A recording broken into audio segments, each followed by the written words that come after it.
Assalamualaikum warahmatullahi wabarakatuh. Selamat siang Ibu Rini. Di sini kami dari kelompok 11 yang beranggotakan John Bryan, Revo Rahmat, dan Darul Salom Matri Tampake ingin mempresentasikan hasil pengerjaan UTS kami terkait proyek Selaras. Di sini kita mengangkat judul yaitu Keluarga Karir Kamu dengan tagline 3 masalah dalam kehidupan beranjak dewasa.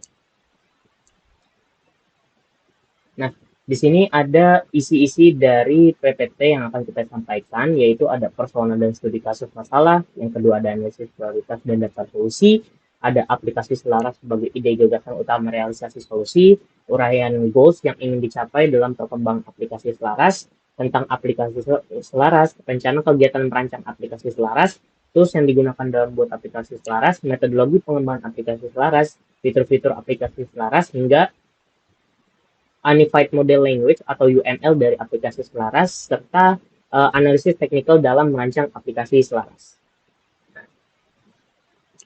Di sini kita akan membahas terlebih dahulu terkait persona dan studi kasus masalahnya.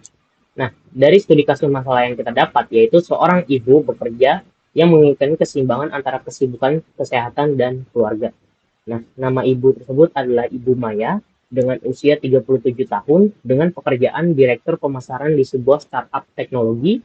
Lokasinya berada di Jakarta Pusat, Indonesia. Keluarganya menikah dengan memiliki 2 anak, yaitu Lily berusia 6 dan Leo berusia 4.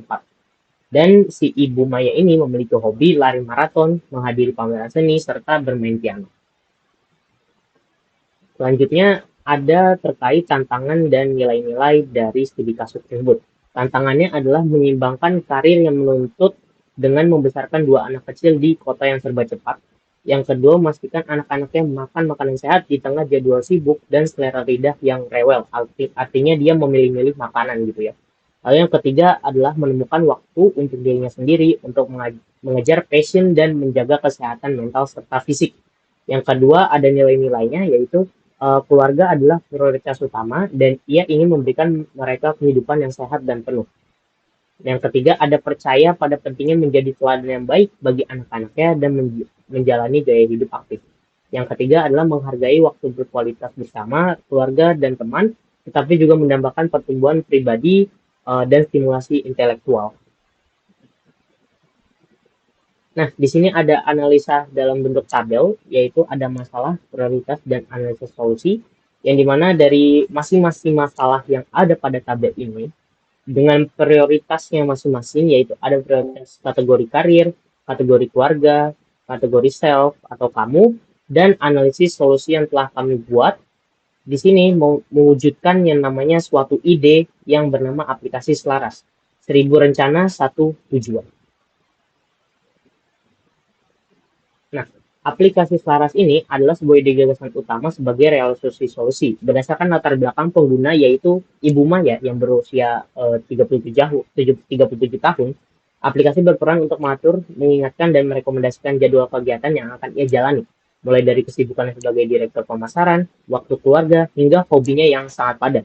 Nah, aplikasi ini mampu menyeimbangkan waktu kerja beliau dengan waktu keluarganya serta waktu untuk dirinya sendiri gitu. Secara langsung, aplikasi ini juga menyediakan fitur rekomendasi makanan yang sehat dan bergizi bagi anak-anaknya, mengingat bahwa si Ibu Maya ini ingin memastikan anaknya itu makan makanan yang selalu sehat gitu di tengah kesibukan ia yang padat gitu.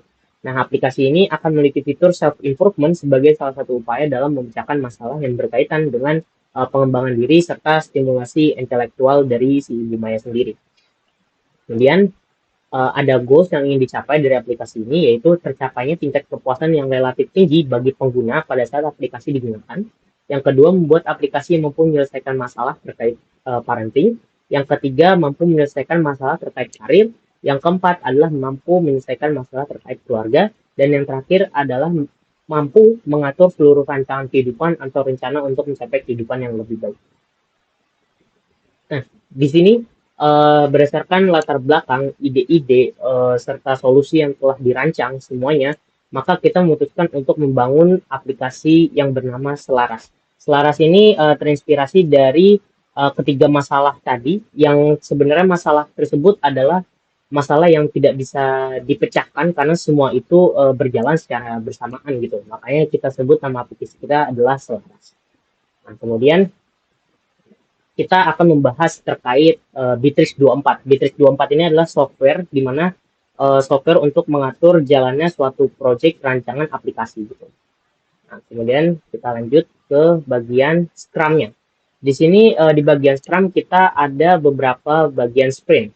Yang pertama ini ada environment development sprint, yaitu development untuk menyediakan environment awal pembangunan suatu aplikasi.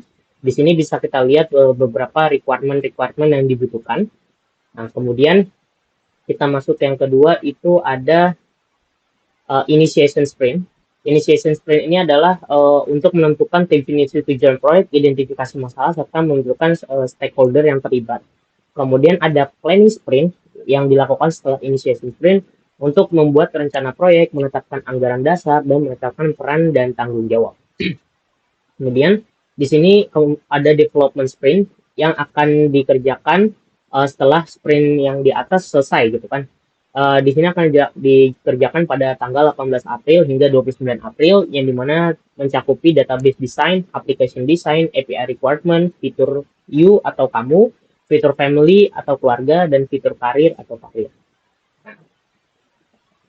Kemudian ada testing sprint. Nah, di testing sprint ini baru ada database testing karena kami berencana untuk menjalankan sprint ini bersamaan dengan development sprint. Karena si development sprint ini ketika sudah ada fitur yang sudah selesai gitu, bisa langsung dilakukan testing di bagian testing sprintnya gitu. Nah, kemudian untuk go live sprint kita baru menyiapkan database go live karena untuk fitur-fitur yang lainnya itu menunggu dari hasil si testing sprint ini gitu. Nah, yang kemudian ada Kanban. Di sini merupakan bagian untuk perencanaan dari sprint-sprint tadi ya yang sudah dimasukkan di dalam Scrum. Di Kanban ini kita mengatur untuk bagian tugas baru, tugas yang sedang dikerjakan, dan tugas yang selesai.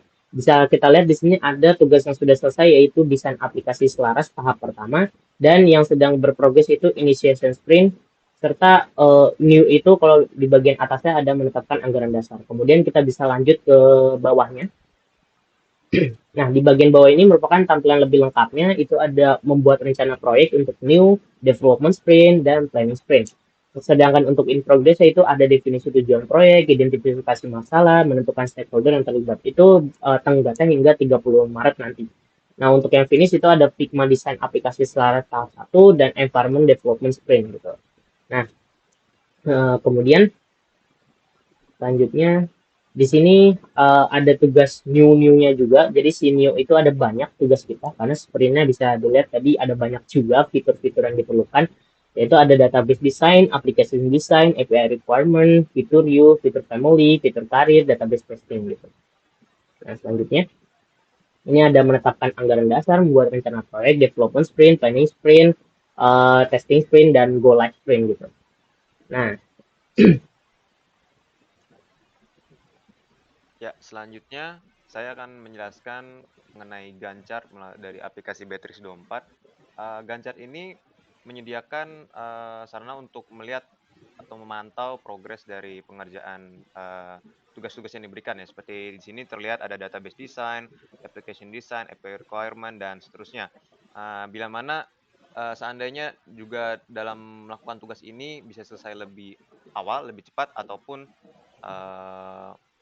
telat seperti itu. Nah, next slide.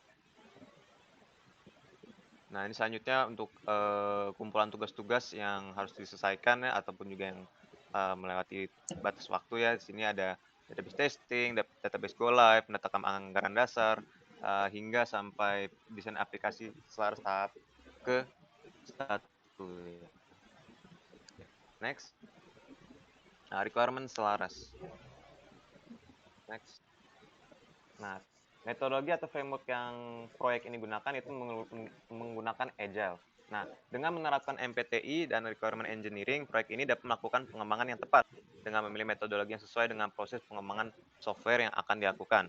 Nah, pengembangan aplikasi yang proyek ini gunakan itu menggunakan Agile dengan metode incremental. Hal ini digunakan dalam proyek kami untuk mendukung pengembangan aplikasi yang dapat berubah ketika proses development sedang berlangsung.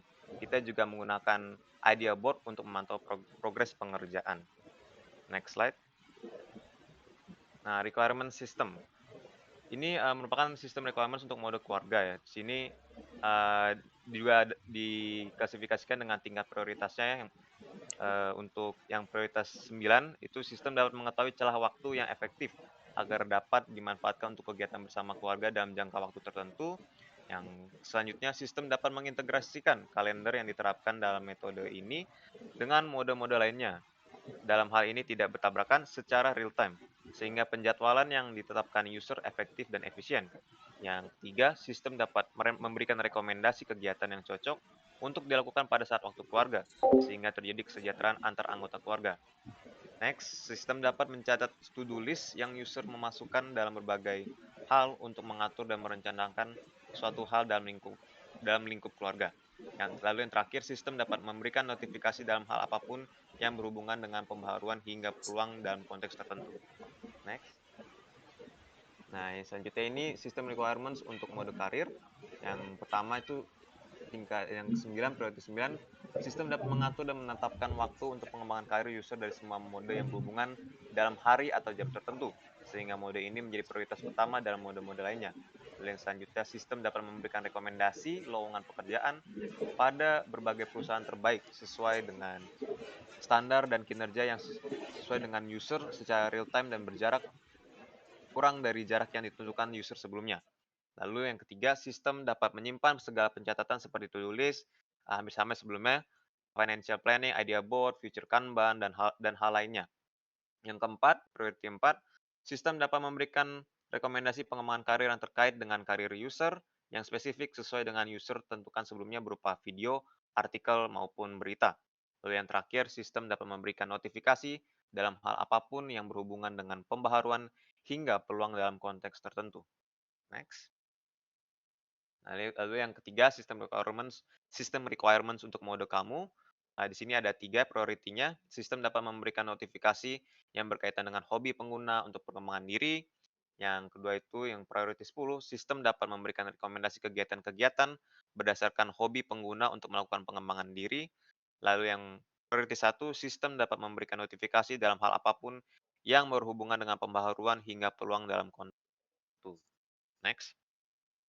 Nah, requirement tools yang kami gunakan itu untuk database-nya, untuk basis data kami, itu kami menggunakan MySQL. Lalu untuk, framework-nya kami menggunakan Flutter untuk mendesain, UI dalam aplikasi dan juga program di dalamnya. Next, unsur analisa selaras. Nah, analisis pasar, pemahaman pasar, manajemen waktu. Pengguna potensial seperti Ibu Maya ini membutuhkan aplikasi yang dapat membantu Ibu Maya sendiri dan juga eh, pribadi-pribadi yang berkaitan dengan Bu Maya mengatur waktu dengan efektif, terutama dengan jadwal yang padat sebagai direktur pemasaran dan tanggung jawab keluarga. Rekomendasi makanan. Permintaan untuk rekomendasi makanan sehat dan bergizi sangat tinggi, terutama bagi ibu yang peduli akan kesehatan anak-anaknya, seperti yang diinginkan oleh Ibu Maya. Nah, lalu yang ketiga, pengembangan diri, dapat kebutuhan akan fitur yang dapat membantu pengguna dalam pengembangan diri dan stimulasi intelektual, sesuai dengan keinginan Ibu Maya untuk mencari cara memperbaiki kualitas hidupnya. Lalu, untuk evaluasi persaingan, manajemen waktu. Aplikasi sejenis seperti To-do List dan Trello sudah ada di pasar, namun mereka belum sepenuhnya mengintegrasikan fitur-fitur yang dibutuhkan untuk pengelolaan waktu yang holistik seperti yang diinginkan oleh Ibu Maya. Lalu rekomendasi makanan, beberapa aplikasi seperti Yamli dan MyFitnessPal menyediakan juga fitur rekomendasi makanan, namun kurangnya fokus pada kebutuhan khusus keluarga dan anak-anak. Lalu yang terakhir, pengembangan diri, ada beberapa aplikasi belajar seperti Duolingo dan Coursera, tapi belum ada yang secara khusus menargetkan pengembangan diri yang sesuai dengan kebutuhan Ibu Maya. Next. Analisis teknis. Nah, dalam analisis teknis ini, kami melakukan analisis untuk kelayakan teknis pada infrastruktur. Penggunaan platform pengembangan Flutter untuk pembuatan aplikasi multiplatform akan memungkinkan aplikasi untuk berjalan dengan baik di berbagai perangkat. Lalu sumber daya manusia, tim pengembang telah memiliki keterampilan yang diperlukan untuk mengembangkan aplikasi ini. Dengan Daryl sebagai spesialis desain UI UX, John sebagai pengembang front end, dan Revo sebagai pengembang back end. Lalu untuk prototyping, sudah dibuat prototype aplikasi untuk menunjukkan fungsionalitas utama seperti manajemen waktu, rekomendasi makanan, dan fitur pengembangan diri. Prototipe ini akan terus diperbaiki berdasarkan umpan balik pengguna untuk meningkatkan pengalaman pengguna secara keseluruhan. Next. Analisis keuangan. Nah, ini analisis keuangan dari proyek kami. Biaya pengembangan aplikasi termasuk biaya tenaga kerja dan infrastruktur telah dihitung untuk memastikan kelayakan finansial proyek. Ini dapat dibagi dalam beberapa kategori ya pengeluarannya. Ada biaya UI UX designer, front end developer, ada back end developer, lalu juga ada estimasi biaya. Estimasi biaya, ada total biaya sekian yang terdapat di tabel ini. Lalu juga total biaya keseluruhan pengembangan aplikasi hingga mencapai 23 juta ribu rupiah. Next. Nah, berikut merupakan proyeksi pendapatan yang bisa didapatkan. Untuk pendapatan bulanan dari iklan itu sebanyak sekian tuh ya, 4 juta rupiah. Lalu pendapatan bulanan, pembelian fitur eksklusif dan aplikasi, pendapatan bulanan dari langganan premium. Nah, totalnya dapat tertera dalam tabel seperti sekian. Next. Analisis keuangan, ROI atau Return on Investment. Analisis return on investment telah dilakukan untuk menilai tingkat pengembalian investasi berdasarkan biaya dan manfaat yang diestimasi. Periode pengembalian investasi itu menggunakan rumus perhitungan total pendapatan bersih dikurangi dengan total biaya investasi lalu dibagi dengan total biaya investasi. Nah, hingga mencapai return on investment proyek kami itu bernilai 3,444 atau 3,44% jika dipresentasikan. Itu dengan asumsi pendapatan dan biaya konstan selama periode proyek, periode pengembalian investasi diperkirakan sekitar 18 bulan setelah peluncuran aplikasi. Dengan demikian, berdasarkan analisis keuangan di atas, proyek aplikasi Selaras memiliki return on investment yang positif dan kelayakan investasi yang layak dengan tingkat pengembalian yang sesuai dengan harapan. Next. Analisis risiko. Identifikasi risiko. Risiko teknis, kegagalan sistem. Kemungkinan terjadi kegagalan pada infrastruktur teknis yang menyebabkan aplikasi tidak dapat diakses oleh pengguna. Lalu yang kedua itu keamanan data. Potensi terjadi pelanggaran keamanan data yang mengakibatkan informasi sensitif pengguna menjadi terancam. Lalu kami juga melakukan analisis risiko ekonomi, identifikasi risiko ekonomi, fluktuasi pasar. Kemungkinan terjadinya perubahan dalam kondisi pasar yang dapat mempengaruhi pemerintahan atau kebutuhan pengguna terhadap aplikasi. Yang kedua, perubahan regulasi. Potensi adanya perubahan kebijakan atau regulasi yang berdampak pada biaya operasional atau persyaratan pengembangan aplikasi. Lalu yang ketiga ada risiko operasional. Risiko operasional ini dapat disebabkan juga dengan kegagalan penggunaan. Kemungkinan pengguna kesulitan atau tidak dapat menggunakan aplikasi dengan baik karena antarmuka yang rumit atau kurangnya panduan pengguna. Lalu yang terakhir dukungan pelanggan tidak memadai. Potensi kurangnya dukungan pelanggan yang menyebabkan lambatnya tanggapan terhadap masalah atau keluhan pengguna. Next. Pengelolaan risiko, strategi mitigasi. Pemantauan terus-menerus infrastruktur aplikasi, lalu yang kedua penerapan protokol keamanan ketat dan uji penetrasi berkala. Langkah-langkah daruratnya, evaluasi ulang strategi pemasaran dan monetisasi saat fluktuasi pasar. Lalu yang kedua, analisis dampak perubahan regulasi dan penyesuaian kebijakan atau infrastruktur aplikasi. Yang ketiga, peningkatan dukungan pengguna. Penyediaan tutorial yang jelas dan dukungan pelanggan responsif. Lalu pelatihan khusus bagi tim dukungan pelanggan untuk meningkatkan kualitas layanan. Dengan identifikasi risiko spesifik, strategi mitigasi, dan langkah darurat, proyek Selaras dapat mengelola risiko efektif dan meminimalkan dampak negatifnya. Next.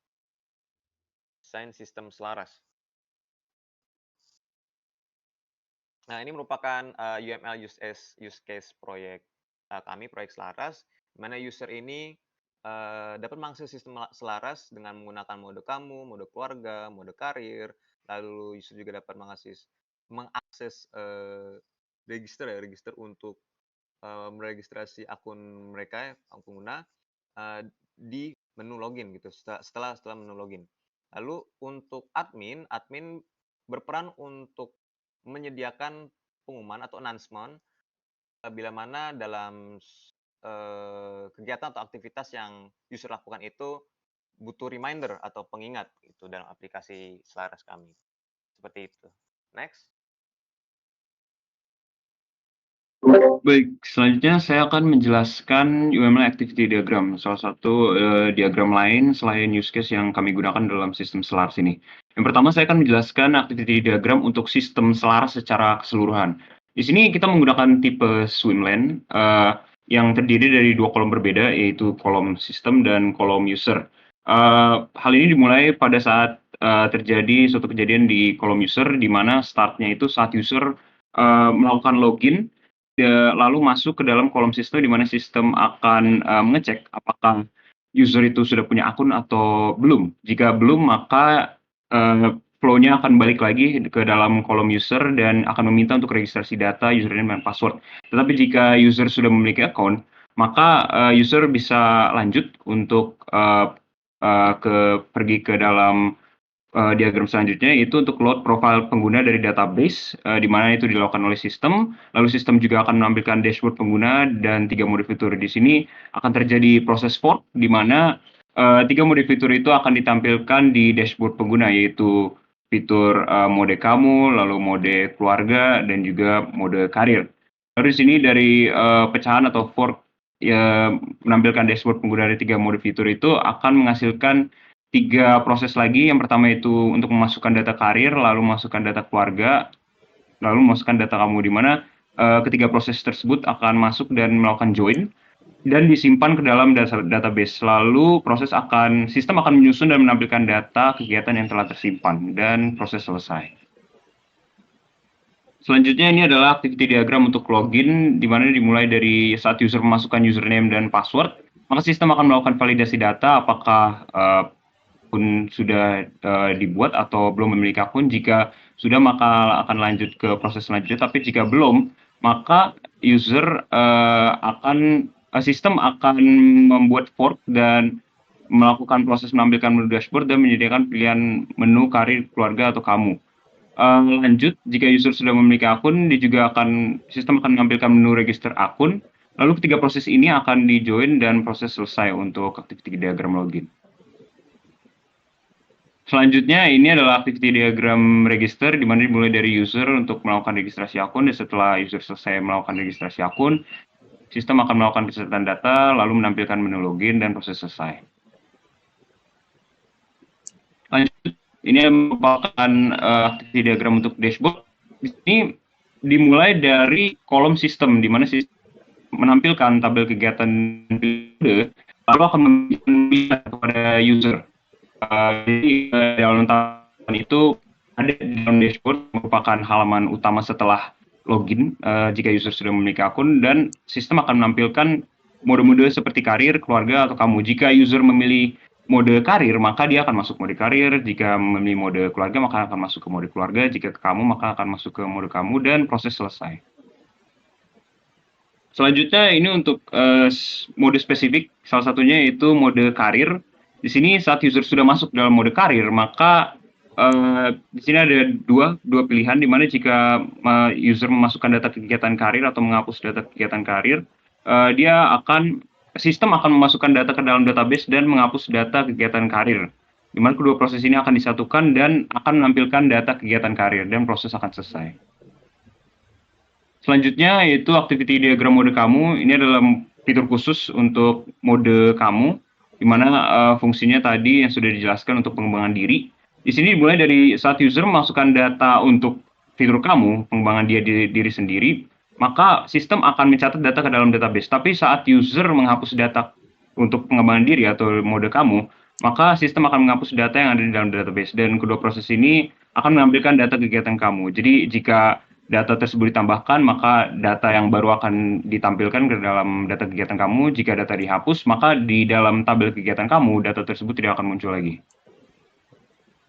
Selanjutnya ini adalah mode keluarga, di mana proses ini dimulai dari saat user ingin memasukkan data keluarga atau anak, dan memasukkan data keluarga makanan, serta juga memasukkan data keluarga alergi jika ada, atau menghapus data keluarga. Jadi sini jika user memasukkan data keluarga atau anak, maka sistem akan memasukkan data tersebut dan menampilkan data keluarga anak tersebut. Tapi jika user ingin memasukkan data keluarga makanan, maka sistem akan memasukkan dan menampilkan data makanan. Sama halnya dengan yang lainnya, yaitu jika user ingin memasukkan data alergi untuk anak, maka sistem akan memasukkan dan menampilkan data alergi. Tapi jika user menghapus data alergi, maka sistem juga akan menghapus data-data yang user ingin hapus dan menampilkan tabel baru yang tidak berisi data yang sudah dihapus tersebut. Baik, selanjutnya saya akan menjelaskan DFD level 0. Dimulai dari DFD level 0 yang kami namakan sistem penyusun, pengingat, dan perekomendasi. Di sini pada diagram data flow diagram, kami memiliki dua entitas, yaitu user dan admin. Di sini terjadi data flow, saya akan jelaskan mulai dari input data flow, di mana saat dari entity user, user memasukkan data input berupa jadwal kegiatan atau informasi gizi anak, lalu hobi, goals, dan karir ke dalam sistem penyusun, pengingat, dan rekomendasi, maka sistem tersebut akan mengeluarkan output berupa, misalkan jika user memasukkan data karir, maka dia akan mengeluarkan informasi-informasi karir. Tapi jika user memasukkan jadwal kegiatan, maka dia akan menyusunkan jadwal supaya jadwal tersebut tidak bertabrakan dengan jadwal lain. Lalu jika hobi, maka akan mengeluarkan hobi. Juga untuk informasi gizi anak, maka sistem penyusunan atau pengingat rekomendasi akan mengeluarkan output berupa rekomendasi gizi anak. Nah, di sini peran admin sebagai entity adalah untuk mengirimkan informasi update dan informasi maintenance, di mana jika terjadi pembaruan aplikasi seperti update 1.0, 2.0, atau sebuah fitur aplikasi yang diperbarui, ini admin akan memberi informasi update dan maintenance ke dalam sistem penyusun, pengingat, dan rekomendasi, dan akan meneruskannya ke dalam entity user. Jadi user akan melihat pembaruan tersebut.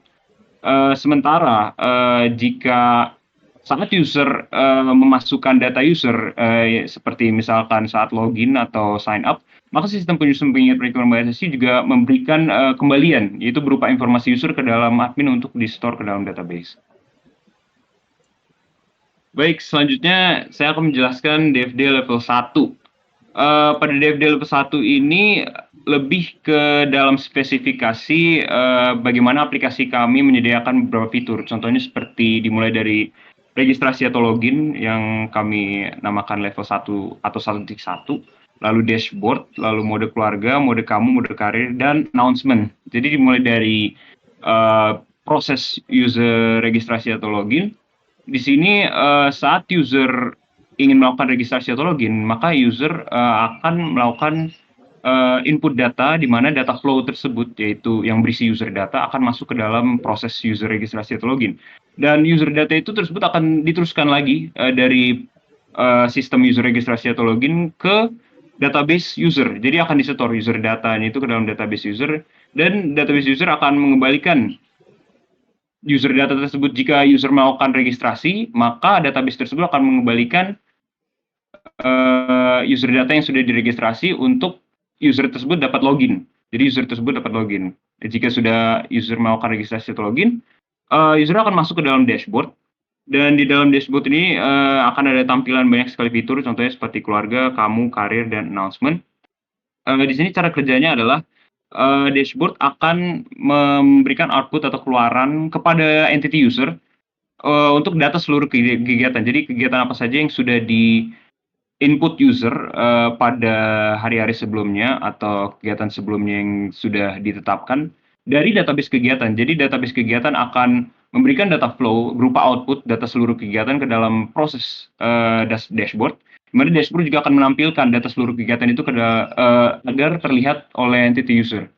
Lalu lanjut saat user masuk ke dalam proses mode keluarga, di sini jika terjadi input untuk data keluarga, misalkan tadi data anak, informasi gizi anak, saat terjadi input, maka data flow tersebut berisi data keluarga yang telah diinput oleh user. Dan dalam data keluarga tersebut, data flow-nya akan diteruskan kembali oleh proses sistem mode keluarga ke dalam database keluarga. Sama halnya sebenarnya, jika data keluarga itu tersebut ingin ditampilkan, maka nanti dari database keluarga akan mengoutput ke dalam sistem mode keluarga, dan sistem mode keluarga tersebut akan juga menampilkan ke dalam entity user. Lalu di sini juga ada data flow untuk saat mode keluarga itu data keluarga ini bisa masuk ke dalam sistem mode kamu, dan mode kamu ini data kamu ya dapat masuk ke dalam proses mode keluarga. Lanjut, sama juga halnya dengan mode kamu, di mana saat user menginput data kamu, ya, data flow tersebut akan diteruskan kembali ke dalam database kamu. Jadi setiap mode yang berupa inputan data dari user akan masuk ke dalam database masing-masing. Misalkan user menginput mode data kamu di mode kamu, maka data kamu itu akan masuk ke dalam database kamu. Lalu sama halnya dengan karir, juga saat user menginput data karir pada mode karir, maka data tersebut akan masuk ke dalam database karir. Untuk announcement ini sebenarnya tidak bisa dilakukan oleh user, maka dari hal itu di database admin akan mengeluarkan informasi pengingat berupa output, dan data flow informasi pengingat ini akan diteruskan oleh sistem announcement, yaitu di dalam aplikasi, dan sistem tersebut akan meneruskan ke dalam menuju entity user. Jadi data informasi pengingat itu seperti tadi pembaruan aplikasi atau pembaruan fitur masing-masing itu akan ditampilkan ke entity user. Lanjut, ini merupakan spesifikasi yang lebih detail, yaitu DFD level 2, terutama untuk sistem registrasi atau login. Di sini terdapat satu entity dan satu proses, yaitu algoritma. Di sini sistem pengisian data pendaftaran atau data yang disimpan itu akan menerima input dari user, yaitu berupa data user, dan akan diteruskan oleh pengisian data pendaftaran. Jika user mendaftar, maka dia akan mengirimkan data user, dan data user tersebut akan diteruskan ke dalam database user. Sama halnya seperti yang sudah dijelaskan, bahwa database user itu setelah sudah mendapatkan data user yang terregistrasi, akan mengembalikan data user supaya si entity user ini dapat melakukan login. Jadi saat dikembalikan, maka akan ditampilkan form login atau register kepada entity user. Lalu lanjut, setelah terjadi proses pengisian data pendaftaran atau data yang disimpan, dalam proses registrasi atau login juga terjadi pengecekan data user, di mana pengecekan ini dilakukan oleh algoritma, di mana jika algoritma dapat membedakan data user ini valid atau tidak. Jika valid, maka dia bisa dimasukkan ke dalam dashboard. Jika tidak, maka akan dilakukan form login atau register lagi. Baik, selanjutnya saya akan menjelaskan DFD level 2 untuk dashboard. Ini merupakan penjelasan yang lebih detail lagi untuk fitur dashboard, di mana dashboard ini berisi banyak sekali fitur, mulai dari tanggal kegiatan, catatan kegiatan seluruh, dan juga catatan kegiatan mode kamu, mode keluarga, dan mode karir. Di sini untuk dashboard sendiri, aplikasi kami lebih ke menampilkan terlebih dahulu sebelum untuk menginput user. Jadi saat user membuka dashboard, maka data-data tersebut akan langsung ditampilkan. Contohnya seperti ini, dari database kegiatan, dia akan mengeluarkan output berupa tanggal kegiatan beserta prioritas, dan juga diteruskan oleh sistem tanggal kegiatan, dan mengeluarkan tanggal kegiatan beserta prioritas itu untuk ditampilkan ke entity user. Sama halnya juga untuk catatan kegiatan ini yang kita ambil dari database kegiatan, dia akan mengoutput nama kegiatan, jenis, dan deskripsi, dan akan diteruskan oleh sistem catatan kegiatan seluruh dan ditampilkan ke dalam entity user. Jadi lebih ke menampilkan seluruh data yang telah diinput oleh user. Sama halnya dengan database kamu. Dalam database kamu ini, dia mengoutput atau menampilkan nama kegiatan atau deskripsi kegiatan, dan diteruskan oleh catatan kegiatan mode kamu ke entity user. Jadi user dapat melihat catatan kegiatan mode kamu yang sudah dia input. Sama halnya dengan keluarga, untuk keluarga yang di output adalah nama anak dan nama makanan. Nama anak dari data user yang sudah dia input, dan nama makanan yang disukai untuk perekomendasian makanan ke dalam entity user. Lalu untuk karir, dia akan mengoutput data goals dan diteruskan oleh catatan kegiatan mode karir ke entity user. Lanjut, ini merupakan penjelasan lebih detail lagi untuk mode keluarga, yaitu DFD level 2 3.0 mode keluarga. Di sini untuk mode keluarga, kami prioritaskan untuk mengisi data nama anak dan juga makanan dan resep. Dikarenakan mengingat bahwa Ibu Maya ini ingin anaknya untuk tidak meminum makanan dan makan makanan yang sehat saja. Jadi sini cara kerjanya adalah saat user memberikan data user, yaitu berupa data anak, nama anak atau nama makanan atau resep, maka sistem pengisian data nama anak, nama makanan, dan resep itu akan meneruskan ke dalam database keluarga. Dan saat user ingin melihat lagi datanya, keluarga, database keluarga akan mengeluarkan data user yang sudah di-input, yaitu berupa nama anak atau nama makanan dan resep, dan akan menampilkan jadwal kegiatan ke entity user.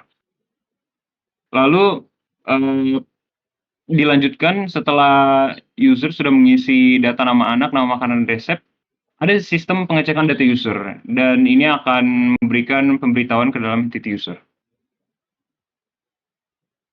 Lanjut, ini merupakan mode karir, penjelasan lebih detail level 2 4.0. Sama halnya sebenarnya. Jadi entity user akan menginput data user ke dalam sistem pengisian data goals dan diteruskan ke dalam database mkarir. Lalu database mkarir ini akan meneruskan output dari data user, yaitu berupa goals. Lalu diteruskan oleh sistem pengisian data goals yang akan menampilkan data goals kegiatan. Dan setelah ada sistem pengisian data goals, juga ada pengecekan data user yang untuk memberitahukan rekomendasi-rekomendasi goals. Lanjut, DFD level 2 5.0 mode kamu. Di sini untuk mode kamu sama halnya, itu user akan memasukkan data user untuk pengisian data pengembangan diri, lalu data user tersebut akan masuk ke dalam database mode kamu dan akan mengoutput data user dan menampilkan jadwal kegiatan untuk pengembangan diri. Dan sistem tersebut akan juga melakukan pengecekan data untuk pemberitahuan user. Baik, selanjutnya saya akan demo prototype dan desain aplikasi. Sebelumnya, saya akan menjelaskan fiturnya terlebih dahulu. Jadi di sini fitur utama yang akan dilihat oleh user yaitu carousel page yang berisi tentang informasi awal dari aplikasi kami dan tujuan kami membuat aplikasi kami, serta fitur-fitur yang akan user tersebut dapatkan. Selanjutnya dilanjutkan oleh dashboard yang nanti saya akan jelaskan lebih detail, lalu juga fitur masing-masing yaitu keluarga, karir, dan pengembangan diri. Baik, saya akan melakukan demonstrasi dalam Figma. Baik, ini merupakan page yang telah dibuat untuk prototype demo aplikasi. Langsung saja saya... Dari awal terdapat logo Selaras. Lalu di sini merupakan carousel page, di mana pada halaman utama itu merupakan greet atau salam hangat dari tim Selaras. Itu menjelaskan bagaimana aplikasi kami ini dapat menyeimbangkan waktu kehidupan sehari-hari dan bisa membantu pengguna kapanpun dimanapun. Selanjutnya ada carousel kedua, yaitu menjelaskan tentang fitur pengembangan diri, di mana aplikasi kami ini mampu untuk menyediakan fitur tersebut untuk mengatur aktivitas dalam mencapai tujuan pengembangan diri, mulai dari menyediakan rekomendasi sampai membagi waktu. Lanjut, carousel yang ketiga itu adalah terkait fitur mode keluarga dan anak. Yaitu di sini menjelaskan bahwa aplikasi kami mampu untuk mengalokasikan waktu untuk keluarga dan anak, serta memberikan rekomendasi makanan sehat dan resep makanan untuk orang tua. Lanjut, yang terakhir yaitu fitur masa depan dan karir atau karir. Di sini kami menjelaskan bahwa aplikasi kami ini mampu untuk mengatur rencana masa depan goals pengguna dan juga pekerjaan atau karir impian, dan semuanya tersedia di Selaras. Lanjut, jika kita klik masuk, di sini akan ada tampilan login page atau daftar masuk. Jika user bisa, di sini user bisa mengisi username yang sudah didaftarkan, juga password. Di sini juga ada ketentuan layanan kebijakan privasi. Lalu juga ada kendala atau lupa password, di mana jika diklik akan mereset password. Lalu jika user belum punya akun baru, dia bisa meregistrasi akun baru dia di sini. Jika sudah, maka user akan masuk ke dalam halaman dashboard. Halaman dashboard ini merupakan halaman utama user untuk dapat memilih mode mereka, mengatur kalender mereka, dan juga melihat iklan-iklan inspirasi. Salah satu contoh iklan seperti ini, sudah luangkan waktu keluarga, atur sekeluarga. Artinya kami mengingatkan pengguna untuk ayo untuk luangkan waktu keluarga menggunakan mode keluarga karena kami sediakan berbagai fitur yang mendukung untuk pengaturan waktu dan juga aktivitas yang sesuai untuk keluarga. Lalu lanjut di sini user dapat memilih 3 mode antara sekeluarga, sekarir, atau sendiri. Jadi saya jelaskan mulai dari sekeluarga. Saat user mengklik ini maka akan muncul sebuah panduan. Di sini ada panduan awal yang akan muncul saat user pertama kali untuk membuka mode ini. Dijelaskan bahwa mode ini itu menyediakan edukasi keluarga dan anak, mampu untuk mengatur waktu dan semuanya tercukupi. Lalu juga mode ini dapat memberikan resep makanan sehat untuk mengatur makanan-makanan yang disukai anak. Lalu juga mode ini mampu untuk mencegah alergi anak, di mana ini kami lakukan dengan mengelis alergi yang dimasukkan oleh input pengguna, dan kami dapat merekomendasikan makanan yang lebih sesuai. Lanjut, ini merupakan halaman utama untuk mode keluarga. Di sini terdapat juga kata-kata ajakan bahwa aturlah waktumu bersama keluarga, pakai sekeluarga, tunggu apa lagi. Di sini juga terdapat akun profile, di mana profil akun pengguna tersebut dapat dilihat untuk mengatur settings dan sebagainya. Di sini juga ada search feature untuk user yang mau untuk mencari sesuatu yang lebih cepat, misalkan dia ingin cari langsung atur alergi, maka sesi alergi tersebut langsung muncul, dan juga misalkan makanan sukai langsung muncul. Lalu juga di sini pada sesi pertama itu terdapat atur kalender keluarga, di mana kalender keluarga ini berfungsi untuk aktivitas yang spesifik terkait dengan pengembangan waktu dengan keluarga. Contohnya seperti ini, pada Senin tanggal 12 user ini memiliki acara ulang tahun Nikonaur, ya, 15 tahun. Mungkin anaknya ulang tahun pada jam 2 sampai jam 5. Di sini user bisa juga menambahkan kegiatan lain dengan menekan tombol plus di sini. Dia juga bisa mengganti view modelnya dari, untuk model ini namanya section, dan bisa mengganti ke grid dan kolom jika menekan icon ini. Jika misalkan ada kegiatan lain di Jumat tanggal 16, yaitu holiday bersama family. Jika di sini ada sesi kedua, yaitu anak suka makan apa. Artinya di sini fitur ini mampu untuk mengatur makanan kesukaan anak, dan saat user sudah menginput, misalkan di sini anaknya namanya Bobby, dia menginput makanan kesukaannya itu nasi goreng ayam ketaki. Nah, di sini dia dapat sistem kami mampu untuk menyediakan rekomendasi makanan yang lebih sehat dan mirip seperti kesukaan anak tersebut. User dapat juga menambahkan makanan kesukaan anak apa saja yang lainnya. Lalu juga anak punya alergi apa, contohnya Bobby ini punya alergi kacang polong. Dari input-input pengguna tentang alergi ini, algoritma aplikasi kami mampu untuk merancang makanan-makanan sehat mana yang layak untuk dimakan oleh anak tersebut agar terhindar dari alergi dan lebih sehat kesannya. User juga bisa mendapatkan alergi-alergi lainnya. Lanjut. Selanjutnya adalah mode karir. Di sini mode ini menjelaskan bahwa aplikasi kami mampu untuk mengatur rencana masa depan dan karir. Selanjutnya juga mampu untuk menjelaskan goals serta tujuan masa depan user.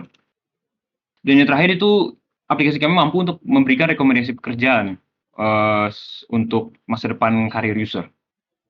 Lanjut, ini merupakan halaman utama dari mode karir. Di sini ada juga kata-kata inspirasi, masa depan yang cerah berawal dari mode karir. Ayo rencanakan. Dan juga sama sebenarnya fiturnya, yaitu ada fitur search juga. Dan juga kalender yang sama seperti contohnya user ini memiliki meeting klien di Sound Seattle. pada jam 8 sampai jam 10.30 dan juga interview PT Apple Indonesia, user juga dapat menambahkan aktivitas lainnya, di mana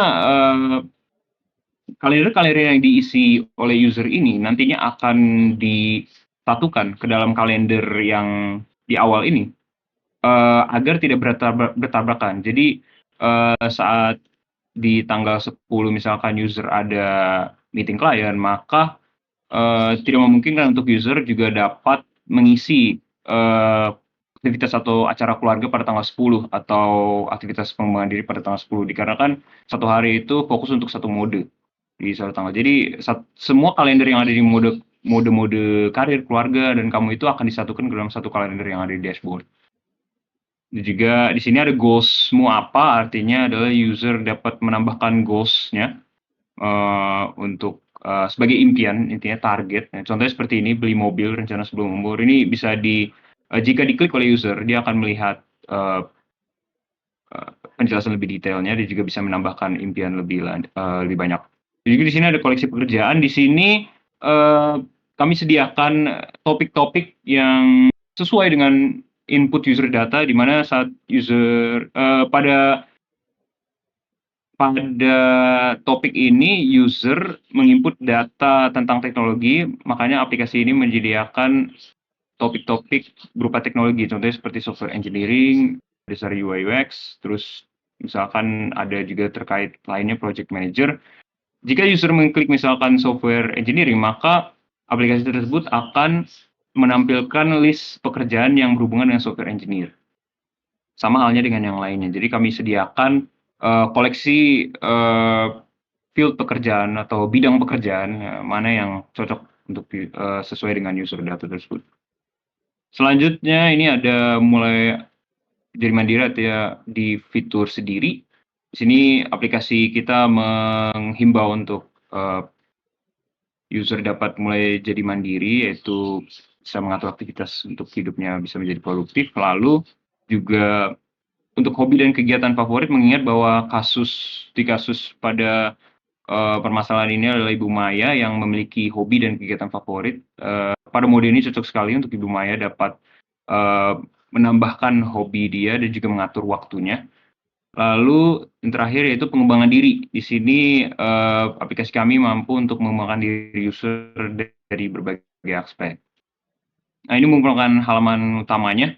Sama halnya ada search feature dan juga kalender yang akan connected dengan kalender dashboard.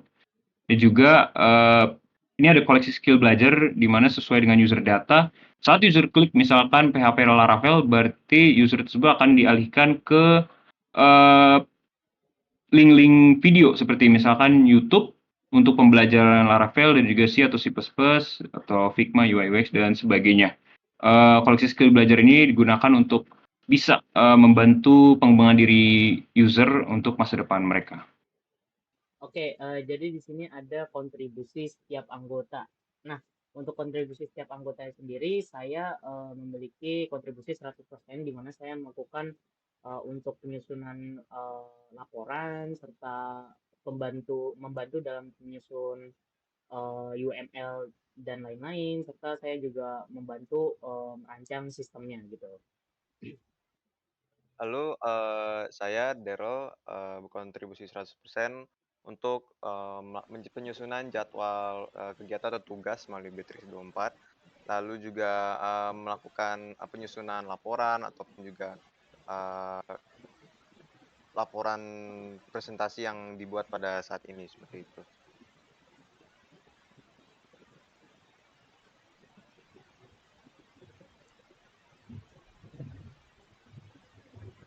Lalu saya John Brian Cornelius juga berkontribusi terutama untuk desain aplikasi, dari desain per fitur, mode-mode, dan juga search fitur. Juga saya juga berpartisipasi dalam pembuatan DFD, UML, dan sebagainya. Jadi sekian dari presentasi kami.